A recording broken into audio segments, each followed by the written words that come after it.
Film dokumenter Sexy Killers membuka mata kita semua mengenai bagaimana industri batubara di Indonesia bukan sekedar masalah energi dan elektrifikasi nasional, namun juga mengenai urusan politik dan sistem tata kelola politik yang kita miliki sekarang.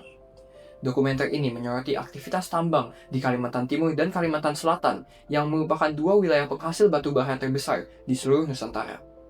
Di sana, lubang-lubang tambang dibiarkan terbuka tanpa reklamasi, sungai-sungai tercemar limbah, dan udara dipenuhi debu yang mengganggu kesehatan warga. Kondisi serupa juga terjadi di Sumatera Selatan, Bengkulu, dan Kalimantan Tengah, di mana eksploitasi batubara meninggalkan kerusakan lingkungan dan konflik sosial.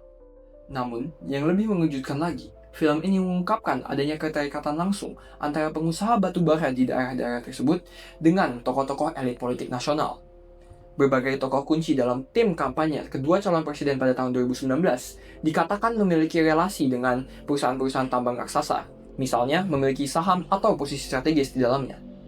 Contohnya dapat dilihat dari Luhut Binsar Panjaitan yang merupakan mantan Menteri ESDM Nasional dengan relasinya dengan PT Toba Bara Sejahtera, serta Airlangga Hartarto yang terhubung dengan Barahanyu Kapuas dan Multi Harapan Utama. Fenomena ini memperlihatkan praktik oligarki seperti yang dikemukakan oleh Winters, di mana segelintir elit menguasai sumber daya politik dan ekonomi nasional. Pada dasarnya, demokrasi dikatakan seharusnya mendorong persaingan politik yang adil dan keterlibatan masyarakat yang setara. Demokrasi yang seharusnya berpihak pada rakyat berubah menjadi alat kekuasaan bagi kelompok kecil yang berkuasa, sementara masyarakat di seluruh pelosok Nusantara harus menanggung kerusakan lingkungan dan kehilangan hak atas kehidupan yang layak.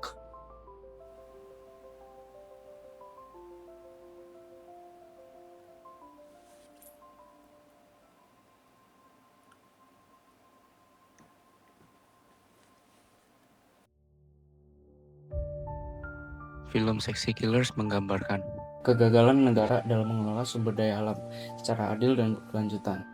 Dokumenter ini menyoroti aktivitas tambang batubara di Kalimantan Timur dan Kalimantan Selatan yang menimbulkan dampak sosial dan lingkungan serius. Banyak lubang tambang dibiarkan tanpa reklamasi, hingga menyebabkan korban jiwa, pencemaran air, dan penyakit pernapasan. Sementara itu, keuntungan besar justru mengalir ke elit politik dan pengusaha, bukan masyarakat sekitar. Eksploitasi tambang juga berkaitan erat dengan politik. Praktik klientelisme membuat politisi bergantung pada pengusaha tambang untuk pendanaan kampanye, sehingga kebijakan publik berpihak pada industri. Padahal pada pasal 33 ayat 3 UUD 1945 menegaskan bahwa kekayaan alam harus digunakan sebesar-besarnya untuk kemakmuran rakyat. Dan pasal 28H Undang-Undang Dasar 1945 menjamin hak setiap orang atas lingkungan hidup yang baik dan sehat.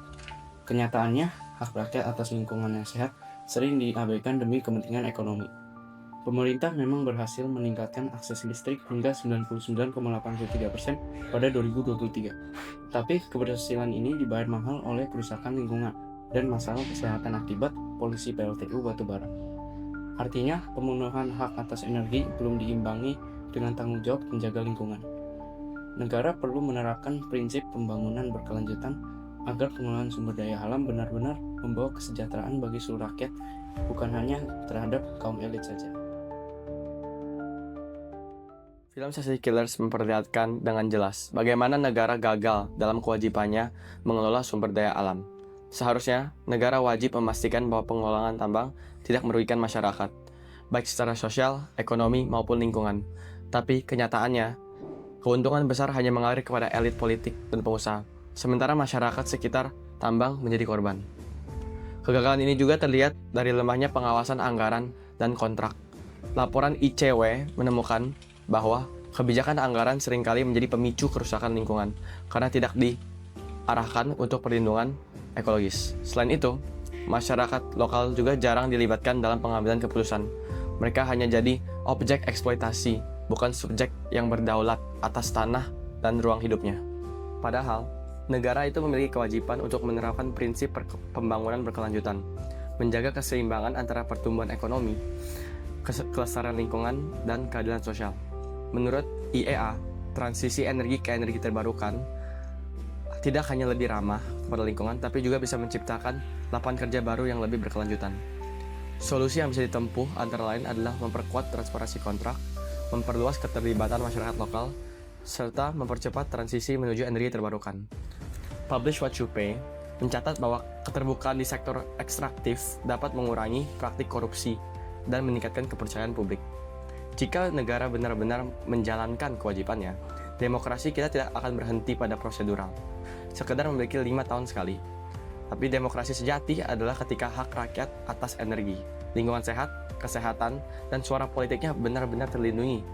Dan hanya dengan keseimbangan antara hak rakyat dan kewajiban negara, Indonesia bisa keluar dari lingkungan oligarki dan benar-benar mewujudkan demokrasi yang substansif.